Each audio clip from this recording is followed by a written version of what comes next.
ಒಮ್ಮೆ ಹನುಮಂತ ಪರ್ವತ ಮೇಲೆ ಕುಳಿತುಕೊಂಡು ಸಮಾಧಾನದಿಂದ ಬಾಳೆಹಣ್ಣು ತಿನ್ನುತ್ತಿದ್ದಾಗ ಏಕಾಏಕಿ ಶನಿದೇವರು ಪ್ರತ್ಯಕ್ಷವಾಗುತ್ತಾರೆ. ಆಗ ಶನಿದೇವ ಹನುಮಂತನಿಗೆ ಹೀಗೆ ಹೇಳುತ್ತಾರೆ, ನಿನ್ನ ಖುಷಿಯ ದಿನಗಳು ಮುಗಿದು ಹೋದವು, ಏಕೆಂದರೆ ಈಗ ನಾನು ನಿನ್ನೊಳಗೆ ಪ್ರವೇಶಿಸುತ್ತಿದ್ದೇನೆ ಅಂತ. ಆಗ ಹನುಮಂತರು ಹೀಗೆ ಹೇಳುತ್ತಾರೆ, ಶನಿದೇವ, ನೀನು ನನ್ನೊಳಗೆ ಪ್ರವೇಶಿಸಲು ಜಾಗವೇ ಇಲ್ಲ, ಏಕೆಂದರೆ ನನ್ನ ರೋಮದಲ್ಲಿ ಶ್ರೀರಾಮ ನೆಲೆಸಿದ್ದಾರೆ ಎಂದು ಹೇಳುತ್ತಾರೆ. ಆಗ ಶನಿದೇವರು ಗರ್ವದಿಂದ, ನೀನು ನನ್ನ ಸಾಡೆ ಸಾತಿಯ ಪ್ರಭಾವವನ್ನು ಅರಿಯಲಿಲ್ಲ.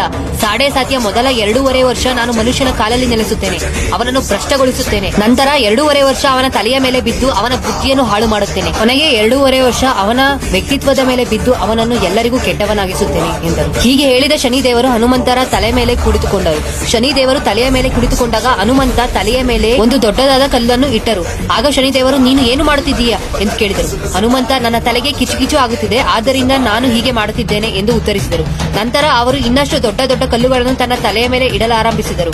ಈ ಕಲ್ಲುಗಳ ಭಾರದಿಂದ ಶನಿದೇವರಿಗೆ ನೋವು ತಾಳಲಾಗದೆ ಅವರು ಕ್ಷಮೆ ಯಾಚಿಸಿದರು. ಆಗ ಹನುಮಂತರು ಹೀಗೆ ಹೇಳುತ್ತಾರೆ, ತನ್ನನ್ನು ಆರಾಧಿಸುವ ಯಾವುದೇ ಮನುಷ್ಯನ ಮೇಲೆ ನಿನ್ನ ದೃಷ್ಟಿ ಬೀಳಬಾರದು ಎಂದು.